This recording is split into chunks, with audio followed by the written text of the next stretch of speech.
And welcome back to Open Line. Over the last 45 minutes, we've been talking with Carol Westlake, the Executive Director of Tennessee Disability Coalition, about how COVID-19 can impact folks with disabilities here in Tennessee. And Carol, as we kind of move into yet another phase of the pandemic, we're starting to see a lot of federal recovery money come into the state and local communities as well.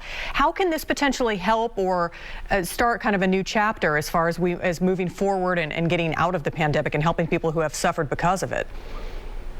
Yeah, so there really are some sort of exciting things that are happening. We kind of talk about the things that are challenging, but there's also some good things. And one of those is that part of the recovery money and the process, and because COVID is so healthcare related, is the opportunity for TennCare, the Medicaid program in the state, to be able to do some expansion of long-term supports and services for people with disabilities. So people who might need some in-home support, and that includes seniors, right, who might be disabled by age in one way or another, as well as adults with physical disabilities and some children. And the federal government is offering an enhanced matching program that's going to bring in about $400 million additional dollars pretty quickly into the state. And the TennCare Bureau is planning to use that to address people who are on the waiting list for services, who need those services and haven't been able to get them, for example. And so I think that's going to be just really, really important. They're also going to be working on doing some things to address sort of a workforce crisis. I think we've all heard, over the pandemic about sort of the Great Resignation and about, how that we're having jobs are going unfilled and one thing and another.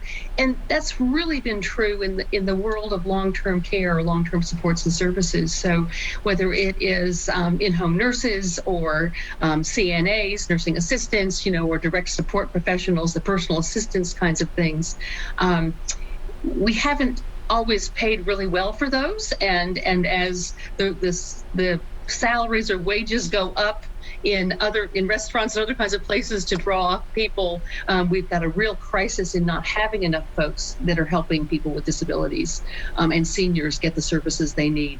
And so there are some plans to use some of that money to be able to enhance wages in long-term care, which is going to be really, really important, and to be able to begin to build that workforce so that more people will be able to get the services they need. So that's been a really exciting kind of thing.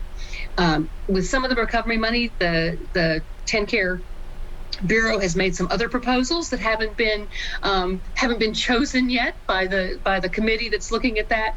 But that $400 million that's really going to hit the folks who've been waiting for services, and really take some pressure, hopefully, off of caregivers who are 24/7 in pandemic trying to keep their family members safe and provide all the care for them, is going to be a really, really big deal. So we're very excited about that and really pleased the TennCare Bureau has targeted some of that to help enhance people's health and wellness.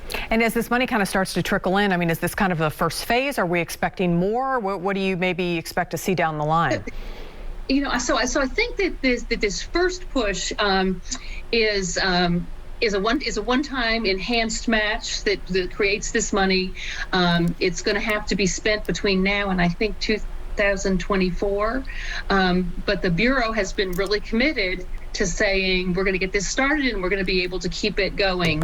And then they have this an additional plan that they're hoping that some of the money that the state knows is coming in but hasn't planned entirely for yet, will continue to enhance some of those kinds of things. So I think that's just really going to be really, really important. But it's good to see, right? After, again, what we've been through, to see kind of a little cause for optimism, and you think this money really could have a big impact, potentially. Absolutely, absolutely.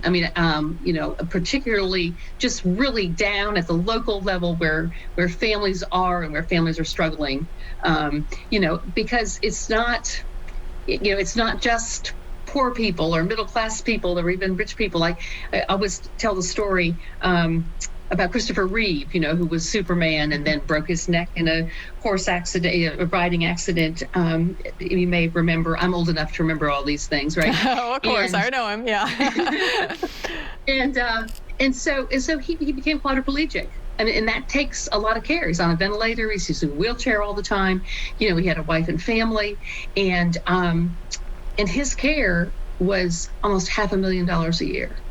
And after a while, he went back. He went into directing, and he said he did because he needed the money. Yeah. It doesn't matter how famous or how well off you are. The presence of a disability really kind of creates some real challenges in your life and some economic challenges, right?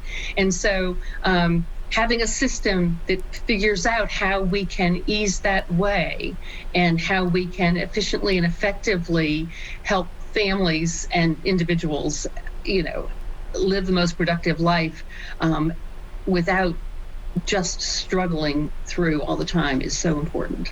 And we mentioned a little bit in the last segment we were talking, we want to pop up your contact information again, because we know there are folks out there who may need to reach out to you, have some questions, or may be able to take advantage of some of these resources and just haven't been aware of it or haven't known who to reach out to. So I want to go ahead and pop that up on the screen, but talk a little more while we pop that information up about just, that you guys are accessible and anyone can reach out to you with any questions or comments, correct? We are, yeah. Absolutely. We are a statewide organization, as a matter of fact. And we actually, our staff, even before the pandemic, about 50% of our staff worked from home offices all over the state, because we really believe in being as local as possible, right? If you need a resource, you don't always want to have to go a great distance for it. You want to be able to be there. One of the important things that we do that we probably didn't talk about tonight, because it's not COVID related necessarily, is we have a project that's called Benefits to Work, that is just specifically designed to help people who are interested in working or who have a job offer with a disability to figure out how to go to work without risking, for example, losing their health care coverage, a safety net so that they can try work without losing all their benefits and putting everything at risk. Because a lot of people, stay on Social Security, disability, or other kinds of things because it's just too frightening to think that, that if the job doesn't work, then you've lost everything, right? And you don't have access to the very basic services and the long-term supports you need, for example. So we have a group of people on our staff who are trained and certified by Social Security, who really understand how all of that works and can really help people plan to step up and to get back to work and to do that in a way that's really safe. So that's another thing that we do. So if people go to our website, they can kind of look about the Benefits to Work program. We've got a traumatic brain injury project that's trying to help folks do that, as well as our Family Voices. We have our fingers in a lot of pies, but all of them are directed at trying to make sure that people with disabilities and their families are able to live lives of independence and productivity, and to be valued members of their communities, and that they have what we all have and what we all want, which is meaningful things to do, people who care about us, and a way to have purpose in the community. And again, tndisability.org is that website. We've also got that phone number up on the screen. You said you can also reach out on social media, various platforms to reach you guys. You guys have a long, long history of helping Tennesseans with disabilities, and I'm sure you're not going to be stopping anytime soon. No, I don't think we will. What is on the horizon for the organization, just as far as your mission and what maybe you're working on next, outside of COVID or with COVID?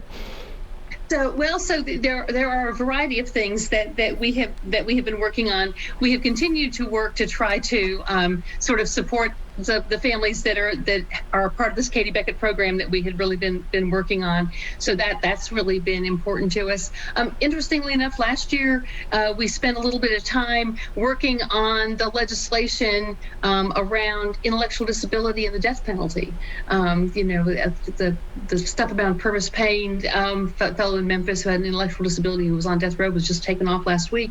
That legislation has been really, really important to us. So we've been working around some of those kinds of issues. There are a variety of things in mental health, I think, that are on the horizon for us that are going to be really important. The other thing that we have been actively involved in right now is the governor's plan to take a look at the basic education program, the school funding formula, because again, school is so important. Kids with disabilities, we said at the beginning of the hour, I think that, about 30% of Tennesseans have disabilities, but kids, it's closer to 14% of school-age kids who have disabilities of one variety or another. And oftentimes they need some ancillary services and extra kinds of things that are really important. So we are very interested in the funding formula and the proposed changes and how you sort of tie funding to students so that kids all get good outcomes and get what they need. So I'm serving on one of the governor's subcommittees for that, and we've got other folks that are doing that kind of thing. Two of my staff are at a town hall meeting tonight talking about that. So that's going to be a really important part. One of the things that we've been working with a number of legislators on is enhancing school nurses, and we're really interested in that as part of the funding formula, because I think that COVID's kind of showed us that school nurses are kind of important. The current state funding formula in education funds one school nurse for every 3,000 students. Well, Carol, I'm sorry, I'm going to have to cut you off there. We're getting a little tight on time here, but I want to thank you for all of your comments and your information over the last hour, and I want to encourage everyone to reach out to tndisability.org for more information. Again, Carol Westlake, Executive Director of the Tennessee Disability Coalition, thank you so much, and we'll be back to wrap things up after this.